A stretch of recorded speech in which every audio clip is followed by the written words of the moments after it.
नाजरीन, मैं हूं रामीन सैयद। आप देख रहे हैं program night edition. Shazia Zeeshan ज़ाती वजूहात की वजह से रुखसत पर हैं, लिहाजा उनकी जगह आज प्रोग्राम की मेज़बानी के फ़राइज़ में सर अंजाम लूँगी। नाजरीन, खबरें ये हैं कि ग्रैंड अपोजिशन अलायंस बनेगा और JUI की शराइत पर बनेगा। अब ये बात अहम है कि शराइत या मुतालिबात हैं क्या जो इमरान खान से भी मनवा लिए गए हैं। यानी खबर ये है कि PTI ने इमरान खान से मुशावरत मुकम्मल कर ली है और इत्तेहाद बनाने पर अडियाला जेल से ग्रीन सिग्नल भी मिल गया है। तो नाजरीन, शर्त यह है कि अगर इत्तेहाद बना तो हुकूमत या एस्टैब्लिशमेंट के साथ मुज़ाकिरात PTI नहीं बल्कि अपोजिशन इत्तेहाद करेगा और मुमकिना तौर पर ग्रैंड अलायंस की सरबराही भी मौलाना के हाथ में होगी। यानी क्या ये कहा जा सकता है कि अब PTI की मकबूलियत के बेलगाम घोड़े को लगामे मौलाना डालेंगे? नाजरीन, बदलता है आसमान रंग कैसे कैसे। क्या मंजर होगा जब डीजल डीजल के नारे लगाने वाली PTI के क्राउड को मौलाना लीड कर रहे होंगे, या वही मौलाना इमरान खान की रिहाई करवा रहे होंगे, या फिर यूं कह लीजिए कि तहरीक इंसाफ की मकबूलियत वाली सियासत ने कहाँ जाना है इसका फैसला मौलाना कर रहे होंगे। JUI ने ज़ुबानी यकीन दहानी के बजाय PTI से इन रिटन जवाब मांग लिया है। JUI ने PTI के सामने मजीद सवालात भी रखे हैं। JUI का मानना यह है कि 26वीं आईनी तरमीम के वक्त PTI को एतमाद में लिया गया, मगर बाद में JUI पर इल्ज़ाम लगाया गया जो कि अफसोसनाक है। ऐसा क्यों किया गया, उनकी जानिब से मुतअद्दिद सवालात उठाए गए और क्या गारंटी है कि दोबारा ऐसा नहीं होगा। फिर ये भी कहा गया है कि PTI इमरान खान से मुशावरत ज़रूर करे मगर हतमी फैसला अपोजिशन इत्तेहाद का ही होगा और तमाम फैसले तहरीरी होंगे। तो सवाल यह है कि इमरान खान हमेशा से अपनी एग्रेसिव सियासत की वजह से जाने जाते हैं, तो क्या वो अपने फैसलों का पूरा इख्तियार अपोजिशन इत्तेहाद को दे देंगे, या फिर सेनेटर इरफान सिद्दीकी की बात सच होगी कि PTI के रवैये की वजह से अपोजिशन इत्तेहाद का बनना और चलना मुश्किल है। अगर ये इत्तेहाद बनता है तो क्या हुकूमत को टफ टाइम दे सकता है? दूसरी तरफ PTI बलूचिस्तान में दहशतगर्दी वाक़े पर जहां हुकूमत को ऑल पार्टीज कॉन्फ्रेंस बुलाने की तजवीज़ दे रही है, वहीं एक कंडीशन भी रख रही है। PTI के सेनेटर शिबली फराज का ये मानना है कि दहशतगर्दी के मसले पर सियासी सपोर्ट देने के लिए हम बिल्कुल तैयार हैं, मसला हल करना है तो इमरान खान को परोल पर रिहा करना होगा। अब सवाल यह है कि अगर हुकूमत ना मानी तो क्या PTI APC में जाने से इनकार कर देगी? क्या दहशतगर्दी के मामले पर PTI का हुकूमत के साथ ताउन गैर मशरूत नहीं होना चाहिए? इमरान खान की परोल पर रिहाई के मुतालबे पर हुकूमत का ये मानना है कि PTI मुल्क के लिए नहीं बल्कि एक शख्स यानी इमरान खान की मफादात की जंग लड़ रही है। वज़ीर दिफा ख्वाजा आसिफ का तो ये भी मानना है कि PTI ने जाफर एक्सप्रेस से मुतालिक सोशल मीडिया पर झूठा प्रोपेगेंडा किया। PTI इन इल्ज़ामात की तरदीद कर रही है, मगर खबरें ये भी आ रही हैं कि सोशल मीडिया को लेकर PTI के अंदर एक बेचैनी पाई जा रही है। पार्टी के बेशतर रहनुमा ऑफिशियल अकाउंट से जारहाना ट्वीट से परेशान हैं और उनका मानना यह है कि सोशल मीडिया के गलत इस्तेमाल का मामला सियासी कमेटी इमरान खान के सामने उठाएगी। अब सवाल यह है कि PTI के सोशल मीडिया अकाउंट से प्रोपेगेंडा करने का इल्ज़ाम किस हद तक दुरुस्त है। दूसरी तरफ इमरान खान को कोई रिलीफ ना दिलाने पर PTI वकला और इमरान खान की बहन अलीमा खान भी आमने सामने आए। कुछ रोज़ पहले हमने देखा कि अलीमा खान और नईम हैदर पंजौता के दरमियान तकरार भी हुई। अलीमा खान ने वकला से ये बोला कि भाई क्या ड्रामा लगाया हुआ है, हर बंदा सिर्फ मुलाकात के लिए आ जाता है, तो बताएं कि अब तक अदालत से इमरान खान के लिए क्या रिलीफ लिया गया। जिसके बाद नईम हैदर पंजौता ने इमरान खान से अलीमा खान की शिकायत भी की थी। तो सारा मामला क्या है, रहनुमा तहरीक इंसाफ नईम हैदर पंजौता साहब भी हमारे साथ मौजूद हैं। Sir, welcome to the show, बहुत शुक्रिया वक्त देने के लिए। तो क्या ये तय है कि ग्रैंड अलायंस अपोजिशन इत्तेहाद बनेगा मगर JUI की शराइत पर बनेगा? शराइत क्या रखी गई हैं और इस बात की भी तस्दीक करें कि क्या ग्रीन सिग्नल मिल गया है इन शराइत को मानने के लिए? बहुत शुक्रिया जी, आपने मौका दिया। देखें, हम इस वक्त मुल्क में मुल्क की आज़ादी की खातर, जमहूरियत की खातर, रूल ऑफ लॉ की खातर ये फाइट, और हम तमाम उन जमातों को जो इस वक्त अपोजिशन के अंदर हैं उनको दावत दे रहे हैं कि आप हमारे साथ आइए, इस मुल्क की खातिर हम आगे बढ़ें। हम चाहते हैं एक मुल्क के अंदर तमाम इदारे आज़ाद हों, जमहूरियत बहाल हो, कानून की बालादस्ती हो, हर बंदा जो है वो खुशहाल हो सके। लेकिन इसको अगर कोई सियासी रंग दे, कोई ये बात करे कि ये ऐसी क्यों बात कर रहे हैं, उस जमात के पास क्यों गए, इस जमात के पास क्यों गए, हमारा मौक़िफ़ वाज़ेह है और उस मौक़िफ़ पर अगर कोई जमात भी आगे चलती है तो डेफिनेटली वो तारीख में अपना नाम लिखवाएगी। इमरान खान साहब की वाज़ेह हदायत के ऊपर ये तमाम तर जो है मामला आगे बढ़ रहा है। तो इंशाअल्लाह ताला हमें पूरी उम्मीद है कि जितनी भी अपोजिशन जमातें हैं वो हमारे इस मौक़िफ़ को सपोर्ट करेंगी। मौलाना साहब से भी हमारी बातचीत चल रही है। मौलाना साहब बिल्कुल हमारे साथ जो है वो लूप में हैं और जो उनके तहफ़्फ़ुज़ात हैं, हमारी पूरी कोशिश है कि वो तमाम के तमाम तहफ़्फ़ुज़ात जो हैं वो दूर किए जाएँ। इमरान खान साहब की तरफ से वाज़ेह हदायत है कि मौलाना साहब को या दीगर जमातों को, जितनी भी जमातें हैं, जमात इस्लामी है या उसके अलावा है GDA है, उन तमाम को एंगेज कीजिए। तो हमारी मीटिंग्स जारी हैं मुल्क में कानून की बालादस्ती के लिए। पंजौता साहब, इस बात की तस्दीक करें कि क्या ये शर्त रखी गई है JUI की तरफ से कि अपोजिशन इत्तेहाद को लीड मौलाना फजलुर रहमान करेंगे और वो तमाम तर इख्तियारात लेना चाह रहे हैं फैसलों के? देखिए, मैं समझता हूँ कि जो ट्रस्ट है ना, ट्रस्ट हेल्प करने के लिए हमारी बातचीत जो है, क्योंकि ट्रस्ट सबसे मेन चीज़ है। ट्रस्ट के बाद बाकी तमाम चीज़ें जो है वो आगे बढ़ती हैं और इंशाअल्लाह ताला हम मौलाना साहब के ऊपर ट्रस्ट करते हैं। उसके बाद बाकी चीज़ें हैं कि सरबराही जो है वो करें या चकज़ई साहब लीड करें, तो इसमें जो है वो जो भी उनकी तरफ से बात होगी वो आपके सामने आ जाएगी। अभी तक हमारी तरफ से कोई ऑफिशियल स्टेटमेंट इसके ऊपर नहीं दी गई कि उनकी शराइत क्या है या उसके ऊपर हमारा क्या है। जब हमारी तरफ से ऑफिशियल बयान आ जाएगा तो फिर आपके सामने रखने में आसानी होगी मुझे। और आपने ट्रस्ट की बात की, तो क्या मौलाना फजलुर रहमान को ट्रस्ट है तभी वो तहरीरी तौर पर मांग रहे हैं तमाम तर शराइत की जो हामी भरनी है PTI ने? देखिए, TROs तो डेफिनेटली तय होते हैं जब अलग है, हमारी जमात अलग है, तो जब आपने एक साथ सफ़र करना है तो सफ़र के अंदर डेफिनेटली जो आपकी बातें हैं वो ऑन रिकॉर्ड होनी चाहिए और उसको लेकर ये तो है नहीं कि कोई पर्सनल मामला कोई दो भाइयों का या किस तरह, बल्कि पूरी कौम के मौक़िफ़ की तर्जुमानी जो है वो हम कर रहे हैं। पंजौता साहब, इससे पहले भी हमने ज़ाहिर रिफ्ट देखी थी JUI के दरमियान PTI के दरमियान 26वीं आईनी तरमीम के ऊपर के तमाम तर मुतालिबात माने गए। फिर उसके बाद हमने देखा कि सुप्रीम कोर्ट में चैलेंज कर दिया गया। फिर वज़ीर आला KP अली अमीन गंडापुर ने भी एक स्टेटमेंट दी थी मौलाना फजलुर रहमान के ख़िलाफ़, JUI के ख़िलाफ़ कि इन्होंने में धोखा दिया है। तो आपको लगता है कि जो एक ज़ाहिर बैकग्राउंड चलता आ रहा है, ट्रस्ट डेफिसिट उसमें नज़र आ रहा है, अब किस तरीके से क्या नई चीज़ होगी, क्या नई कंडीशंस होंगी जिस पे आप कह रहे हैं कि ट्रस्ट अब बिल्ड होगा और अब उनके साथ हम चलेंगे? देखिए, जो मुतालबात हैं जो वो मौलाना साहब की जमातें तय करेंगी, क्योंकि देखिए जब आप किसी को साथ लेकर चलते हैं, किसी के साथ चलते हैं तो मुशावरत के साथ मुश्तरका फैसला होता है और जो फैसला होगा चाहे वो नए के लिए होगा चाहे वो उसके अंदर कोई और चीज़ होगी। तो हमारी पूरी कोशिश है कि इस मौक़िफ़ के ऊपर जो रूल ऑफ लॉ है उसके ऊपर हम आगे बढ़ें और मुल्क के लिए हम जो है फाइट इसको कंटिन्यू रखें। उनकी शराइत के हवाले से तो ज़ाहिर भी आप क्लियरली बात नहीं करना चाह रहे, लेकिन एक बेसिक एजेंडा बता दें हमें अपोजिशन अलायंस का कि JUI और PTI के दरमियान मुश्तरका कंसेंसस किस बात पर है कि हमने इस एजेंडे को लेकर आगे चलना है? देखिए, एजेंडा मुल्क के अंदर रूल ऑफ लॉ के लिए है। जो इलेक्शन चोरी किया गया, जो डाका डाला गया, इसके ऊपर ये बातें बिल्कुल क्लियर हैं। इसी तरह से हमारा मौक़िफ़ उसके ऊपर बड़ा क्लियर है।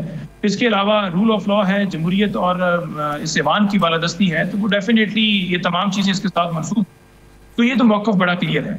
इस मौक़िफ़ के ऊपर जो है तमाम जमातें मुत्तफ़िक़ हैं। अब देखें, रूल ऑफ लॉ होगा ना मुल्क के अंदर, तो फिर आपके सियासी कैदी जितने हैं वो भी आपके रिहा होंगे, चाहे इमरान खान साहब वो एहली हों या बाकी वर्कर्स हों। रूल ऑफ लॉ होगा तो आपकी 26वीं तरमीम भी वापस हो जाएगी। रूल ऑफ लॉ होगा, PK एक्ट भी, बुनियादी इंसानी हकूक़ भी, तमाम तर जो है वो जो सूरत हाल है मुल्क के अंदर दो चार है कि इलेक्शन कमिश्नर जो है वो अभी तक तब्दील नहीं किया गया, हालांकि उसकी मुद्दत पूरी हो गई है, जजेस अपनी मर्जी से बैठाए गए हैं, अदालतों को कंप्रोमाइज़ किए गए। तो ये रूल ऑफ लॉ के अंदर ये तमाम तर चीज़ें आ जाती हैं कि जब आपके मुल्क के अंदर कानून हो, अमीर और गरीब के लिए कानून बराबर हो, ये ना हो कि लोगों को पॉलिटिकली विक्टिमाइज किया जाए, उठाया जाए, गिरफ्तार किया जाए, अगवा किया जा रहा है, प्रेस कॉन्फ्रेंस करवाई जा रही है। तो रूल ऑफ लॉ जो है उस पर तमाम तरह क्लैरिटी हो जाएगी। APC के बारे में बताइए, आप लोगों की तरफ से कंडीशन आ रही है कि APC में शिरकत होगी जब परोल पर रिहा होंगे बानी PTI, आप वाकई ये शर्त रख रहे हैं या फिर आपकी ये ख्वाहिश है? देखें, शिबली फराज साहब ने जो बयान दिया था उन्होंने उस सिनेरियो के अंदर दिया था कि क्योंकि आप देखें तो इमरान खान साहब वो वाहिद आदमी हैं जिनकी सपोर्ट पूरे पाकिस्तान में है, यानी पंजाबी हों, सिंधी हों, बलोची हों, पठान हों, HJK, GP, हर मकातब फ़िक्र वाले लोग जो है उनके ऊपर एतमाद करते हैं और वो आपने 8 फरवरी को देख लिया। अब जब वो मौजूद ही नहीं होंगे जिसके ऊपर अवाम को, इस पूरी कौम को एतमाद है, तो फिर कैसे जो है मसले का हल निकल सकता है? लेकिन गवर्नमेंट तो कह रही है ना कि भाई आप तो NRO मांग रहे हैं, फिर ये तो आप असल में एक शख्स के लिए ये सब कर रहे हैं, असल में मुल्क की मफादात आप नज़रअंदाज करें, हुकूमत ये बात कह रही है, इसको आप कैसे काउंटर करेंगे? इसको ऐसे काउंटर करेंगे कि इससे पहले अपेक्स कमेटी का इजलास जब हुआ था, अली अमीन साहब गए थे और उन्होंने जाकर ये कहा था कि अफगानिस्तान के साथ बातचीत करके मामला हल किया जाए। जो वफाक ने सीरियसनेस शो नहीं करवाई, फिर केपी के अंदर जब मीटिंग हुई उसमें उन्होंने कहा कि आप बात कर लीजिए, यानी अली अमीन को गो हेड दिया गया कि आप इसमें जो है वो जो जिरगे हैं या जो मुख्तलिफ यहाँ पर हैं ग्रुप्स हैं उनको बुलाइए, लेकिन वफाक की तरफ से बिल्कुल गैर और वो TROs का कोई जवाब नहीं दिया गया। तो हम तो ऑलरेडी इस मौक़िफ़ के ऊपर बड़ा वाज़ेह मौक़िफ़ रखते हैं कि जो रोल है वो आप अदा नहीं करें और तमाम इदारों को एक जमात के ऊपर क्रैक डाउन करने के लिए लगाया हुआ है कि उसको पर्चे में डाल दो, उसको उठा लो, उसको गिरफ्तार कर लो, उसकी जमानत कैंसिल करवा दो, जज को थ्रेट कर लो, जज को डरा लो, उसका कोई भाई उठा लो। तो वो फोकस खत्म करके कि किसी का फ़ोन टैप करके डिवाइसेस लगा के उस चीज़ से निकल कर तो जो फोकस है मसले का, जो तमाम मामलात का हल है उसके ऊपर फोकस किया जाए। तो जब आप फोकस करेंगे तो डेफिनेटली फिर आप इसके अंदर जो है वो कुछ कर भी सकेंगे। जब आपका फोकस ही नहीं होगा एक काम के ऊपर तो फिर कैसे मामला हल हो सकता है। पंजौता साहब, हुकूमत भी ये एक्सपेक्ट कर रही है ना कि भाई आप ये सारी चीज़ें साइड पे रख दें इस वक्त के जेल में कौन है, किसको परोल पर रिहा करना है। इस वक्त तो ज़रूरत इस बात की है कि on the face of this country आप सब इकट्ठे हो जाएं, क्योंकि जिस किस्म की हम देख रहे हैं दहशतगर्दी की एक नई लहर है, यूनाइटेड फ्रंट पेश करने की ज़रूरत है। उसमें उनके अल्फाज को मैं कोट करूँगी कि आप ये पख डाल रहे हैं कि खान साहब को जी परोल पर रिहा करें। आप ज़रूरी आपको लगता है कि अनकंडीशनल होना चाहिए इस वक्त सपोर्ट? आप अग्री करते हैं इस बात से?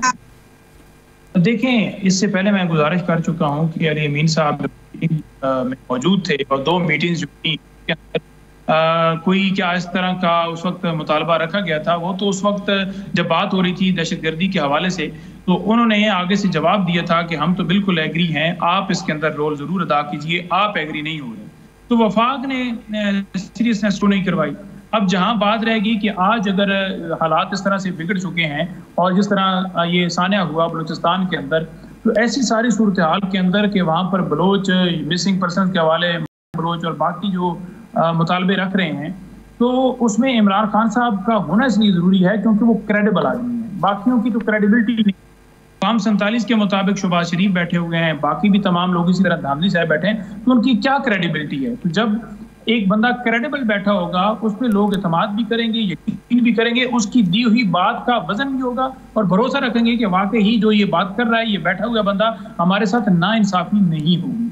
तो वो लोग जो जिनकी कोई क्रेडिबिलिटी नहीं है वो कैसे फैसला कर सकते हैं सारे इतने सीरियस इशू के ऊपर?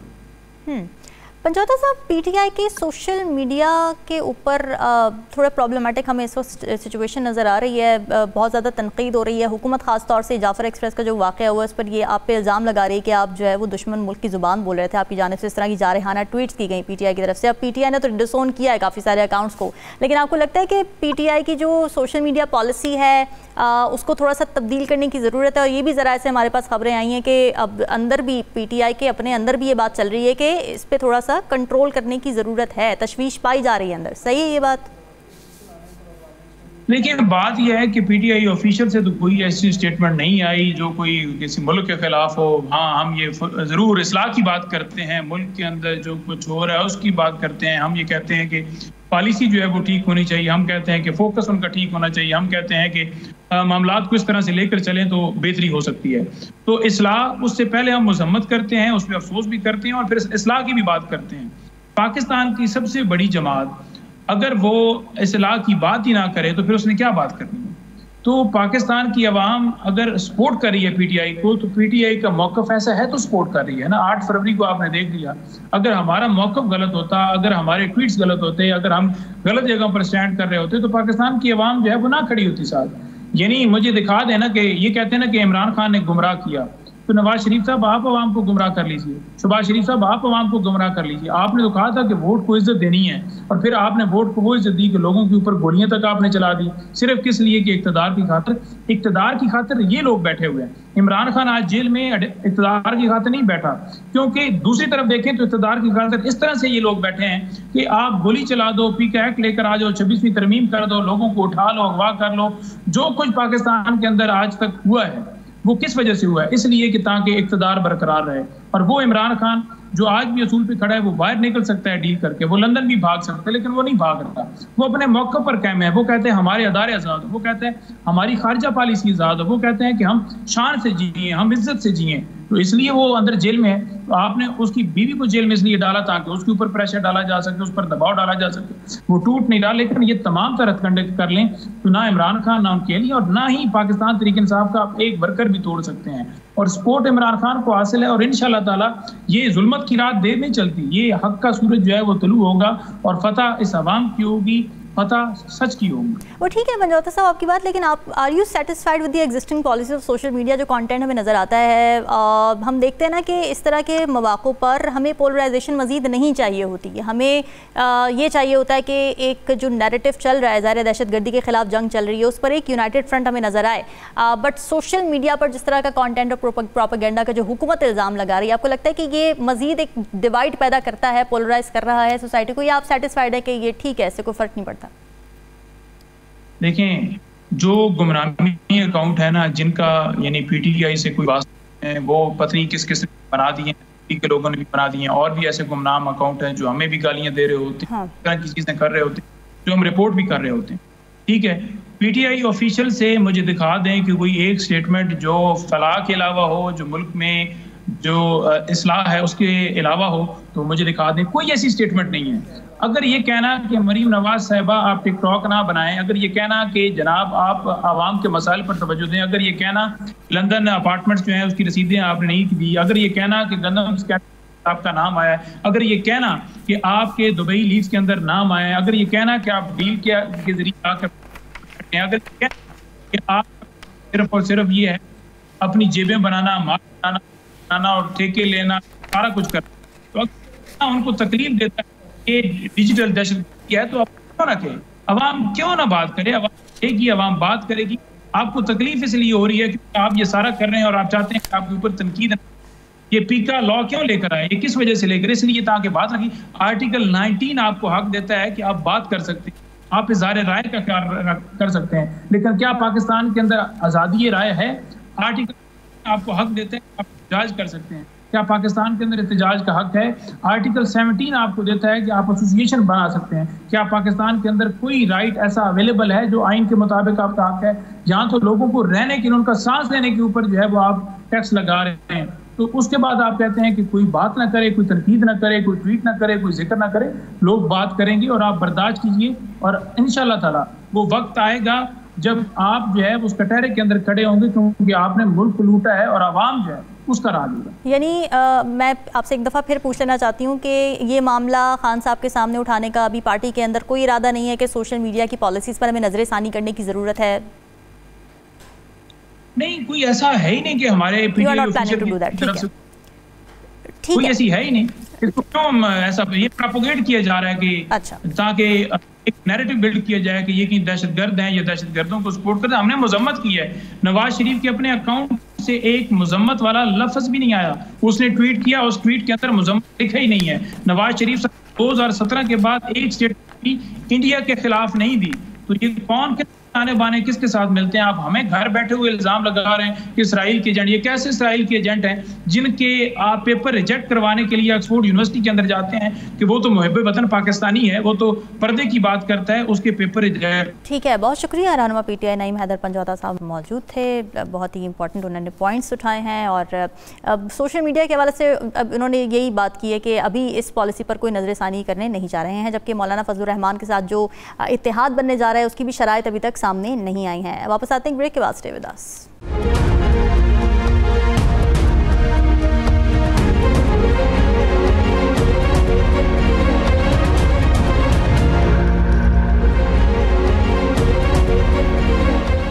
Welcome back viewers. बलूचिस्तान में सानिया जाफर एक्सप्रेस के बाद हुकूमत ने जहां ऑल पार्टीज कॉन्फ्रेंस बुलाने का ऐलान कर दिया है, वहीं चेयरमैन पीपल्स पार्टी बिलावल भुट्टो जरदारी ने दहशतगर्दी के खिलाफ हुकूमत से नेशनल एक्शन प्लान 2 लाने का भी मुतालबा कर दिया है। 2 दिन पहले बिलावल भुट्टो ने कौमी असम्बली से खिताब किया, जिसमें उन्होंने कहा कि पारा चिनार से बुलान तक आवाम को कत्ल किया जा रहा है। आलमी साजिशें पीछे पड़ी हैं कि आज मुल्क को माजी से ज़्यादा खतरा है। हमारे दरमियान इख्तलाफात का फ़ायदा दुश्मन क़ुव्वतें उठा रही हैं। साथ ही उन्होंने ये भी कहा कि आज पाकिस्तान को एक और नेशनल एक्शन प्लान की ज़रूरत है।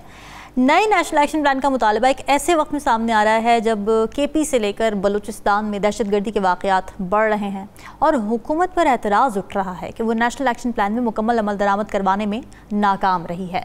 नाज़रीन, आपको याद होगा कि 2014 में सानेहा APS के बाद 20 निकाती एक्शन प्लान बनाया गया था। फिर 2021 में इस पर नज़र-ए-सानी करके इसे 14 निकाती किया गया। अब ज़ाहिर है जब भी कोई कौमी एक्शन प्लान तैयार किया जाता है तो उसके लिए कौमी इत्तेफाक राय चाहिए होता है, लेकिन मौजूदा पॉलिटिकल पोलराइजेशन में ऐसा होना मुश्किल दिखाई दे रहा है।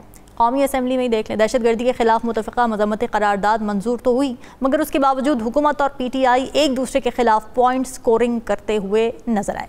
दहशतगर्दी के खिलाफ तमाम जमातों को इकट्ठा करने के लिए हुकूमत ने APC बुलाने का भी ऐलान किया है, लेकिन PTI ये समझती है कि हुकूमत मसले के हल के लिए संजीदा नहीं है। अगर संजीदा है तो पैरोल पर इमरान खान को रिहा करके APC में बुलाया जाए, जबकि यहाँ हुकूमत का मानना यह है कि माजी में इख्तिलाफात के बावजूद मुस्लिम लीग नून और पीपल्स पार्टी कौमी इशूज़ पर इकट्ठी होती रही है, लेकिन PTI को नेशनल कॉज से ज़्यादा अपने बानी की रिहाई अजीज़ है। हुकूमती हलकों का एक इल्ज़ाम ये भी है कि ट्रेन हाईजैक पर PTI का सोशल मीडिया दुश्मन मुल्क भारत की ज़ुबान बोलता रहा, मगर PTI ये कहती है कि अगर हुकूमत में बैठे लोग सियासी मुखालिफिन को इंतशारी करार देंगे तो ऐसे में कौमी यकजहती कैसे पैदा होगी। PTI की तरफ से एक एतराज़ ये भी उठाया जा रहा है कि जब भी KP में कोई दहशतगर्दी का वाक़या होता है तो इसका मलबा PTI की सूबाई हुकूमत पर डाल दिया जाता है। तो हालिया दहशतगर्दी पर बलूचिस्तान में पीपल्स पार्टी की हुकूमत को नाकाम क्यों नहीं कहा जा रहा। इसमें कोई शक नहीं है कि बलूचिस्तान का मसला नया नहीं है, ना ही किसी एक हुकूमत को इस बिगाड़ का जिम्मेदार ठहराया जा सकता है, लेकिन सवाल ये है कि आखिर क्या वजह है कि बलूचिस्तान का मसला संगीन से संगीन होता जा रहा है, मगर अभी तक हमारी सियासी क़यादत इसका हल ढूंढने में लगी हुई है। दहशतगर्दी के खिलाफ जंग में कौमी तकाज़े क्या हैं और हम इस पर क्या कर रहे हैं, इसी पर बात कर लेते हैं। पीपल्स पार्टी के सीनियर रहनुमा कमर जमान कायरा साहब हमारे साथ मौजूद हैं। कायरा साहब, बहुत शुक्रिया शो में हमें ज्वाइन करने के लिए। नेशनल एक्शन प्लान 2 पर बात करते हैं, मगर उससे पहले ये ज़रूरी है समझना, आप बताइए एज अ पॉलिटिकल एनालिस्ट के नेशनल एक्शन प्लान 2 की हमें ज़रूरत ही क्यों पड़ रही है। नेशनल एक्शन प्लान मौजूद था, 14 निकात मौजूद थे, कहाँ पर हमें फेलियर देखने को मिला? बात फेलियर की नहीं है। पहले जब एक बड़ा उभार आया, बड़ा चैलेंज का सामना करना पड़ा, तो सारी जमातों ने सर जोड़ के फैसला किया, नेशनल एक्शन प्लान बना और बड़ा सक्सेसफुल रहा। ठीक है, हमने बड़े सक्सेसफुल ऑपरेशंस किए, पूरी कौम की ताईद उसके साथ रही। उसके कुछ हिस्सों पे अमल दरामद प्रॉपरली नहीं हो सका, हम उसका नैरेटिव जो है उसका पूरी तरह काउंटर नहीं कर सके, और जो फिक्री जहत है उसका मुकाबला करने के लिए या उसको ठीक कर जो कर सके या उस तरह जितनी जरूरत ही नहीं कर।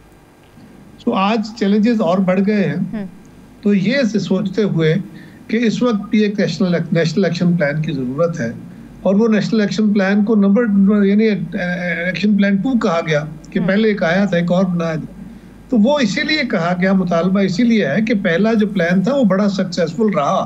ठीक है, एक और प्लान बनाइए ताकि अब हम बलूचिस्तान का इशू भी उस पे हो, केटी का इशू भी उस पे हो। कौमी इत्तेफाक राय की ज़रूरत होती है कायरा साहब, जब भी कोई कौमी एक्शन प्लान बनाया जा रहा होता है। तब भी हमने देखा जब 2014 में ये बात सारी हुई तो सब इकट्ठे नज़र आए, मुत्तहद नज़र आए, मगर इस वक्त जो मौजूदा पॉलिटिकल पोलराइजेशन है उसमें आपको इत्तेफाक राय होता नज़र आ रहा है PTI की मौजूदगी में? इत्तेफाक राय की कोशिश करनी चाहिए। हमने अपने दौर में 2008 से 2013 के दौरान बहुत सारे इश्यूज पे, बल्कि कुछ 95% लेजिस्लेशन जो थी वो इत्तेफाक राय की थी। इत्तेफाक राय जरा मुश्किल काम होता है और उसके लिए आपको खुले दिल से दीगर राय जो है वो भी माननी पड़ती है, लेकिन ये जरूरी नहीं है कि कोई एक जमात अगर उस राय पे नहीं आती तो मुल्क की बाकी जमातें अगर उस राय पे आती हैं या उस राय के साथ खड़ी होती हैं तो उस राय को मानना चाहिए। PTI को इत्तेफाक राय में आना चाहिए, लेकिन अगर वो नहीं आते तो ठीक है, वो एक साइड पे हो जाएं। गवर्नमेंट को उनका इंतजार करना चाहिए, कोशिश करनी चाहिए, उनको बिठाने की कोशिश करनी चाहिए। लेकिन अगर वो बिल्कुल हठधर्मी का शिकार हो तो ठीक है, उनके लिए उनका रास्ता है और बाकी जमातें अपना रास्ता पैदा करें। उनकी इस डिमांड को आप कैसे देख रहे हैं, जो वो यकजहती के लिए डिमांड रख रहे हैं ना कि पैरोल पर आप पहले रिहा करें इमरान खान साहब को, ये डिमांड कितनी जस्टिफाइड लगती है आपको? उनकी तो सिर्फ एक ही डिमांड है कि इमरान खान को रिहा करो। हुकूमत कह रही है कि ऐसा मुमकिन नहीं है, तो मेरा ख्याल है उनको इमरान खान साहब की इस डिमांड से ऊपर उठना चाहिए। इमरान खान साहब नेशनल इलेक्शन प्लान में क्या राय देंगे, तो उनकी जमात उनसे जाके राय ले ले। वैसे तो हमें पता ही है कि वो तो तालिबान को 50,000 खानदानों को उन्होंने ला के असले समेत उनके जत्थों समेत आके आबाद करने की इजाजत दी थी। वो तो उनके सपोर्टर थे, वो तो उनके स्पोक्स पर्सन बने हुए थे। लेकिन इवन देन उनसे राय लेनी चाहिए, उनकी जमात का ये हक है। लेकिन अगर उस पर वो नहीं आते तो मैं समझता हूँ इस बुनियाद पे कि पीटीआई नहीं मान रही, हुकूमत को ये एपीसी मुलतवी या इसको डिले नहीं करना चाहिए, फौरी तौर पे इसका इनेकाद करना चाहिए, कोशिश करनी चाहिए, हत्तुल इम्कान कोशिश करनी चाहिए कि पीटीआई उसका हिस्सा बने। नहीं बनते तो बिस्मिल्लाह, आप अपना जो है बाकी जमातों से राय लीजिए और राय लेके एक फर्म स्टैंड लेके, ये ना हो कि हमारा होता ही है, साइल होते हैं मुल्क को कि जब भी कोई क्राइसिस खड़ा होता है तो जब वो क्राइसिस बेहतरी की तरफ चलता है तो हम जरा ढीले पड़ जाते हैं। कोई और चीज, कोई और क्राइसिस खड़ा होता है, तवज्जो उधर चली जाती है तो पहला जो मामला होता है वो से पुष्ट पड़ जाता है। यही वजह है कि हम बार बार ऐसे उभार देख रहे हैं जो आस्ता आस्ता तगड़े होते जा रहे हैं। इनको वंस फॉर ऑल अब सेटल करने की जरूरत है। ऐसे में जबकि यूनाइटेड फ्रंट पेश करने की ज़रूरत है, कायरा साहब, ऑपोजिशन इत्तेहाद बन रहा है, जेयूआई और पीटीआई में मुलाकातें हो रही हैं, आपको लगता है ये बड़ा काउंटर प्रोडक्टिव है टू द कॉज जो इस वक्त हमें जिस चीज़ का सामना है, टेररिज्म? अगर पीटीआई बाकी जमातों के साथ मिलके अपोजिशन का इत्तेहाद कायम करना चाहती है तो हो सकता है, इसको पॉजिटिवली देखिए। ये इत्तेहाद हुकूमत को क्या तंग करेगा या हुकूमत के लिए क्या मसले खड़े करेगा। इस वक्त जो रियासत को मसला खड़ा है, हो सकता है वो अपने बाकी इत्तेहादी जमातों की बात सुन के और वो अपने मुतालबात को छोड़ के इस कौमी इत्तेफाक राय में शामिल होने पे तैयार हो जाए। अच्छा, बलूचिस्तान के मसले के ऊपर थोड़ी सी बात कर लेते हैं। आपको क्या लगता है कि अभी भी गुंजाइश है नेगोशिएशंस की, सियासी मुज़ाकरात की, या फिर आपको लगता है कि अब there is only one option that is फौजी ऑपरेशन? देखिए, सियासी मकालमा तो बहुत ज़रूरी है और वो सियासी जमातों के दरमियान होना चाहिए, लेकिन जो बंदूक बरदार है उसके साथ क्या मुकालमा होगा?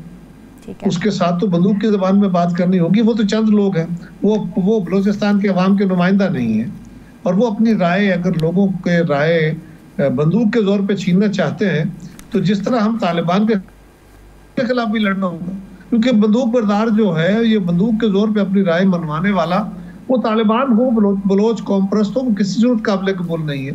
हाँ, जो बंदूक छोड़ के मुकालमा करना चाहता है बिल्कुल उसकी बात सुननी चाहिए। और ये बात भी देखने की जरूरत है कि ये जो मिसिंग पर्सन का इशू है ये बड़ा सेंसिटिव इशू है जी। क्यों मिसिंग पर्सन है? क्या तवक्को है कि अगर एक बंदे को एक दफा पकड़ा जाता है, दूसरी दफा पकड़ा जाता है, वो बार बार छूट जाता है इसलिए कि उसके खिलाफ गवाहियां उस तरह नहीं मिलती और वो लोग बीएलए के अंदर मौजूद होते हैं, वो मुल्क से बाहर जाके बैठे होते हैं, आप उनको मिसिंग पर्सन डिक्लेयर करके बैठे हैं। मुझे महारंग बलोच साहिबा का बहुत एहतराम है, अवाम उनकी इज्जत करते हैं, लेकिन वो अवाम की लीडर तब बनेंगी, उन्हें चाहिए वो किसी जमात में शामिल हो या अपनी जमात तश्कील दें और वो बलोचिस्तान के अंदर इलेक्टोरल प्रोसेस में आए।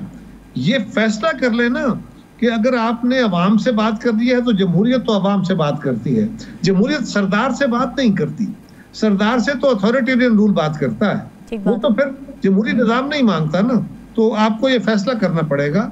मैं उनसे भी गुजारिश करूंगा कि उनकी राय तल्ख है, उनके अंदर जिस वक्त गुस्सा है, जो भी है, वो अपनी राय को उसको सियासी रंग देने के लिए या तो किसी जमात में शामिल हो जाए या अपनी जमात खड़ी कर ले और इलेक्टोरल प्रोसेस में आए। और अगर वो बंदूक बरदारों का साथ देना चाहेंगी तो फिर बंदूक बरदारों के साथ तो बंदूक की ज़बान में बात की जाती है। अच्छा कायरा साहब, पीपल्स पार्टी ज़ाहिर कोalition गवर्नमेंट बलूचिस्तान की लीड कर रही है। मैं आपसे ये जानना चाहती हूँ कि बलूचिस्तान का, ठीक है, ये टेररिज्म वाला मसला एक तरफ चल रहा है, लेकिन ग्राउंड पर वहाँ पर लोगों के मसाइल क्या हैं? एज गवर्नमेंट आप लोग क्या ऑब्जर्व कर रहे हैं और उसको हल करने के लिए स्ट्रेटजाइज क्या किया जा रहा है? देखिए, बलूचिस्तान में इंडस्ट्री बहुत कम है जी, ज़राअत के ऊपर मेजॉरिटी इन्हिसार है या ट्रेड के ऊपर इन्हिसार है। बहुत सारे लोग वो हैं जो तिजारत के साथ मुंसलिक है, जिनका कारोबार स्मगलिंग से मुंसलिक है, अनफॉर्चुनेटली, और रियासत उस स्मगलिंग को कबूल कर रही है। ये बड़ा खतरनाक काम है, लेकिन करना इसलिए पड़ रहा है कि उन लोगों के पास जरिया और कोई नहीं है। वरना ये कैसे मुमकिन है कि रियासत का एक हिस्सा जो है वो स्मगलिंग के जरिए चल रहा हो और दूसरा हिस्सा जो है वो रेगुलर इम्पोर्ट के जरिए चले? तो ये पॉसिबल नहीं। लेकिन वहाँ पे नौजवानों को, बलोचों को रोजगार देने के लिए हुकूमत कोशिशें कर रही है। अब अर्थ ये है कि जो पैसा बलूचिस्तान के लोगों को डेवलपमेंट के लिए मिलता है उनके हिस्से के तौर पे, रॉयल्टी के तौर पे, या नेशनल एनएफसी में से जो उनका हिस्सा मिलता है, over and above the NFC मिलता है, वो नीचे उस तरह ड्राइव नहीं हो रहा। आज एक गवर्नमेंट बैठी है और उनके मुखालफ भी बैठे हैं, उनसे कुछ लोगों ने इस इलेक्शन में शिकस्त भी खाई है।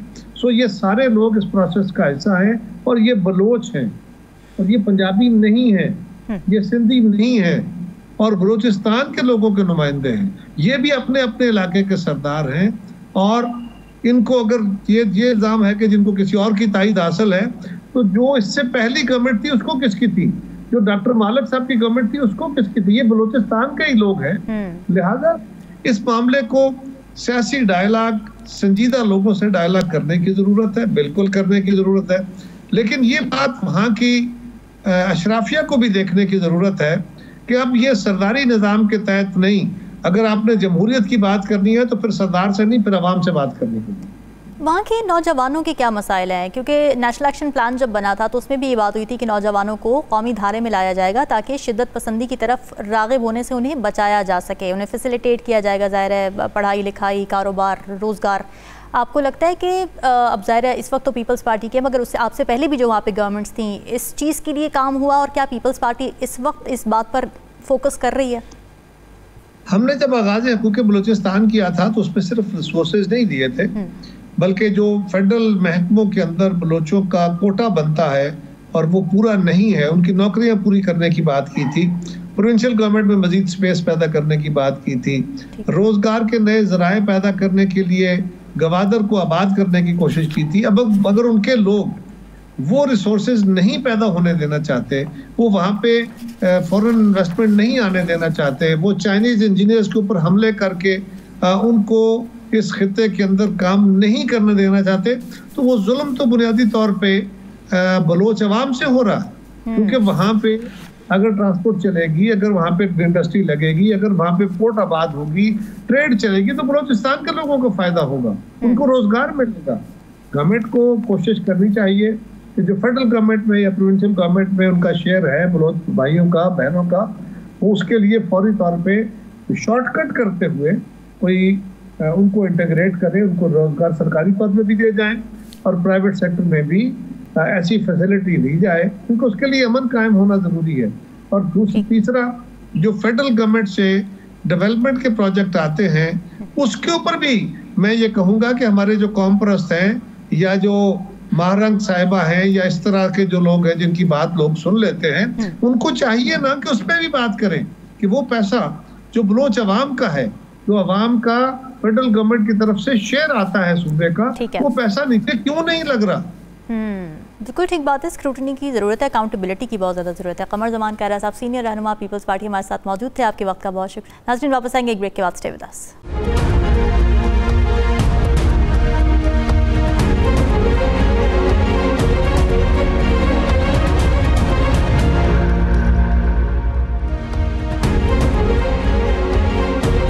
वेलकम बैक जी। आज का सबसे अहम सवाल ये कि मुल्क में बढ़ती दहशतगर्दी के साथ आखिर कैसे निपटा जाए। बलूचिस्तान में ट्रेन हाईजैक वाक़े के बाद पाक फौज ये इंदिया दे चुकी है कि अब रूल्स ऑफ गेम तब्दील हो गए हैं। हुकूमती हल्के भी कह रहे हैं कि फैसला हो चुका है कि दहशतगर्द पाकिस्तान में हो या अफगानिस्तान में, अब उन्हें नहीं छोड़ा जाएगा। सवाल यह है कि मौजूदा सूरत हाल में पाकिस्तान के पास ऑप्शंस क्या क्या हैं। अब ये बात किसी से ढकी छुपी नहीं रही कि पाकिस्तान में दहशतगर्दी के पीछे हमसाया मुल्क अफगानिस्तान और उसके पीछे भारतीय एजेंसीज मुलव्वस हैं। जाफर एक्सप्रेस के बाद DGISPR ने यही शवाहिद कौम के सामने रखे कि एक तरफ भारत पाकिस्तान में दहशतगर्दी को स्पॉन्सर कर रहा है, तो दूसरी तरफ अफगानिस्तान की सरजमीन पाकिस्तान के खिलाफ इस्तेमाल हो रही है। तर्जुमान पाक फौज ने यह भी बताया कि ट्रेन को हाईजैक करने वाले BLA के दहशतगर्द सैटेलाइट फ़ोन्स के जरिए मुसलसल अफगानिस्तान में मौजूद अपने हैंडलर से राब्ते में रहे। ऐसे में सवाल ये उठता है कि भारत की पाकिस्तान से दुश्मनी तो समझ में आती है, मगर अफगान तालिबान जो कभी पाकिस्तान के दोस्त कहलाए जाते थे, वो हमारे दुश्मन क्यों बन गए हैं? जिन पर पाकिस्तान हमेशा एहसान करता आया, वह एहसान फरामोशी पर कैसे उतर आए? जिन्हें हमेशा बैनुल अक़वामी तौर पर पाकिस्तान ने तस्लीम किया। अफगानी आज पाकिस्तान को क्यों बर्दाश्त नहीं कर पा रहे? जिन लाखों अफगानियों को लगभग 4 दहाइयों से पाकिस्तान ने संभाल रखा है, वो अफगानी आज इसी सरजमीन पर क्यों दहशतगर्दी के सहूलतकार बन बैठे हैं? 2020 में कतर में दोहा मुआहिदा होता है। वहाँ अफगान तालिबान ने पूरी दुनिया को जुबान दी कि उनकी सरजमीन कभी किसी मुल्क के खिलाफ इस्तेमाल नहीं होगी, मगर अक़वाम मुत्तहिदा की रिपोर्ट्स ये बताती हैं कि अफगानिस्तान के 14 सूबों में 24 बड़ी दहशतगर्द तंजीमें सरगर्म हैं। कलअदम तंजीम TTP के बाद बलूचिस्तान में एक्टिव BLA के ठिकाने भी कहीं और नहीं बल्कि अफगानिस्तान में ही हैं, लेकिन अफगान तालिबान ये हकीकत मानने को तैयार ही नहीं है। क्या TTP और BLA पाकिस्तान दुश्मनी में एक हो चुके हैं? सवाल यह है कि क्या अब भी पाकिस्तान को अफगानिस्तान से सिफारती चैनल से बात करनी चाहिए या फिर दोबारा सरहद पार सर्जिकल स्ट्राइक की ज़रूरत है? अमेरिका ने जल्दबाजी में जो अमेरिकी असलहा अफगानिस्तान में छोड़ा था, वो अब TTP और BLA के दहशतगर्द पाकिस्तान के खिलाफ इस्तेमाल कर रहे हैं। तो सवाल ये उठता है कि सरहदों पर कड़ी निगरानी के बावजूद दहशतगर्दों की आमदोरफ्त कैसे हो रही है? क्या उनकी आमाजगाहें सिर्फ अफगानिस्तान के सरहदी इलाकों में हैं या फिर पाकिस्तान के कुछ इलाके भी अब नो गो एरियाज बन चुके हैं? खैबर पख्तूनख्वा और बलूचिस्तान को दहशतगर्दों से पाक करने के लिए पाकिस्तान को मुज़ाकरात की ज़रूरत है या फिर एक फ़ौजी ऑपरेशन की? इसी पर बात कर लेते हैं। ब्रिगेडियर रिटायर्ड मसूद अहमद खान साहब हमारे साथ मौजूद हैं। मसूद साहब, बहुत शुक्रिया आपके वक्त का। रूल्स ऑफ द गेम तब्दील हो चुके हैं, ये इंदिया दे दिया गया है पाक फ़ौज की जानिब से, मगर मौजूदा सूरत हाल में पाकिस्तान के पास ऑप्शंस क्या क्या हैं? जिस तरह रिसेंट डेवलपमेंट्स हुई हैं, देखें उसमें एक तो इंटरनेशनल एग्रेसिव डिप्लोमेसी की रिक्वायरमेंट है और जिस ऑलरेडी हम कर रहे थे, लेकिन जो रिसेंट डेवलपमेंट्स हमने देखी है, स्पेशली जो यूनाइटेड नेशन सिक्योरिटी काउंसिल की तरफ से जो कल एक बयान आया है जिसमें उन्होंने एक तो कंडेम भी किया, फिर उन्होंने ये कहा कि जो इंटरनेशनल कम्युनिटी पाकिस्तान की मदद करे। तीसरी इंपॉर्टेंट चीज़ उन्होंने ये कहा कि जो परपरेटर्स है, प्लानर्स हैं, they should be brought to the justice। तो बहुत इंपॉर्टेंट एक स्टेटमेंट आई है। फिर condemnation United state international community में जो इंपॉर्टेंट ममालिक हैं उन सब ने किया।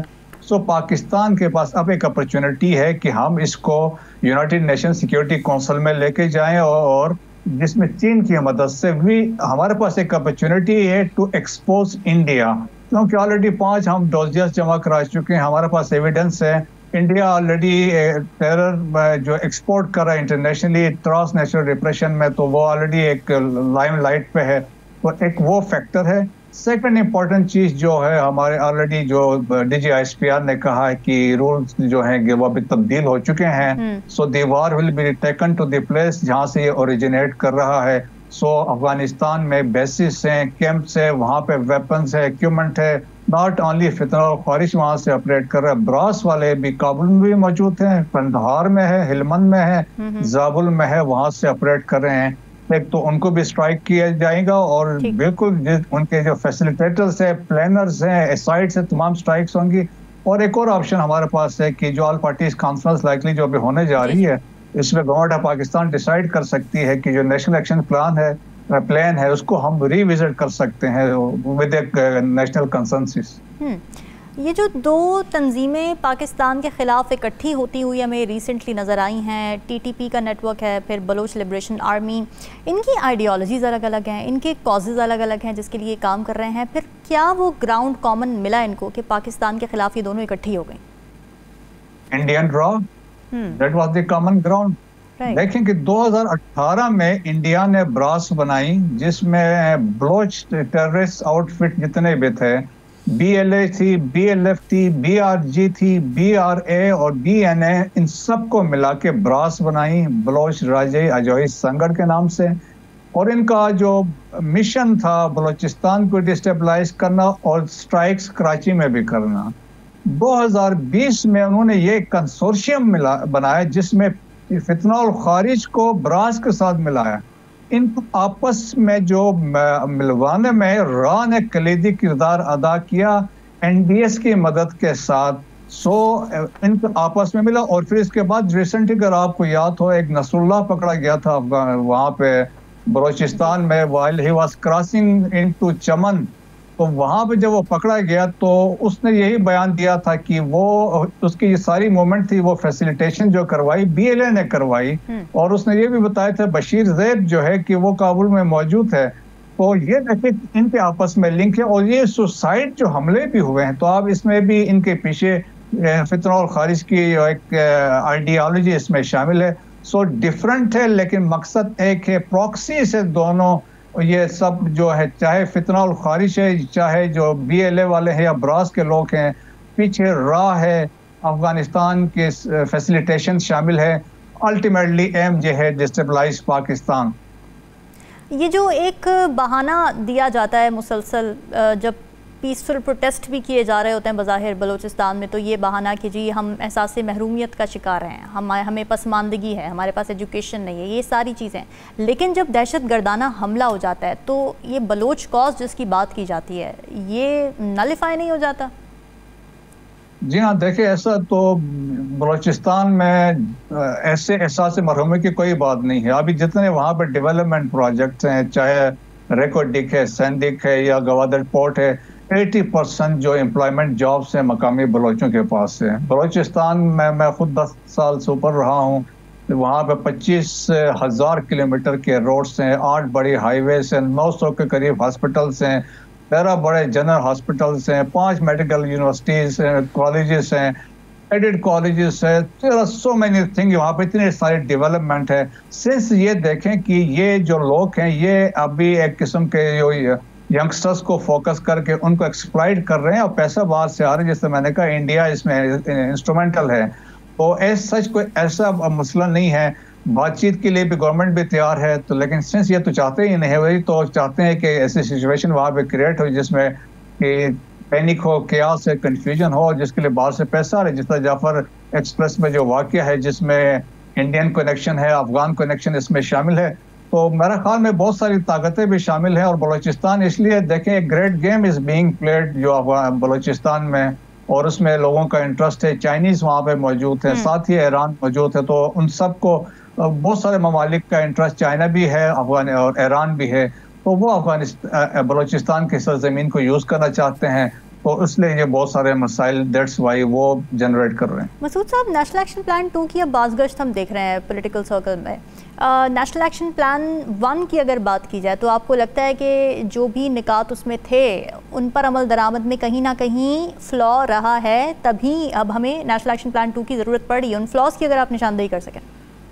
जी हाँ, देखें दिस इज़ वेरी अनफॉर्चुनेट। 2015 में ये आफ्टर APS पेशावर अटैक के बाद ये कंसीव किया गया था और बनाया गया था, लेकिन अनफॉर्चुनेटली पिछले साल तक तो इम्प्लीमेंटेशन नहीं हो रही थी। मैंने एक मिसाल दी थी कि हमारे मदरसों की रजिस्ट्रेशन होनी थी, वो नहीं हो सकी जी। और बहुत सारे कैपेसिटी बिल्डिंग की बात हो रही थी। और जिस तरीके से देखें कि जो सिक्योरिटी है 18th अमेंडमेंट के बाद it's become a provincial issue, लेकिन उस पर कोई इम्प्लीमेंटेशन नहीं है। आज आप देखें कि इदारे जो सूबाई प्रोविंशियल हुदूद में जो इदारे हैं, CTD है, लेवीज हैं और या पुलिस है, तो वो अपने जो फ्राइज है, जिनको एक्सपेक्टेशन है, वो वहाँ से पूरा परफॉर्म नहीं कर रहे हैं। सबकी तवक्को, सबके जो they look towards army and frontier core, मेरा ख्याल में हर ऑर्गेनाइजेशन ने अपने एक रोल अदा करना।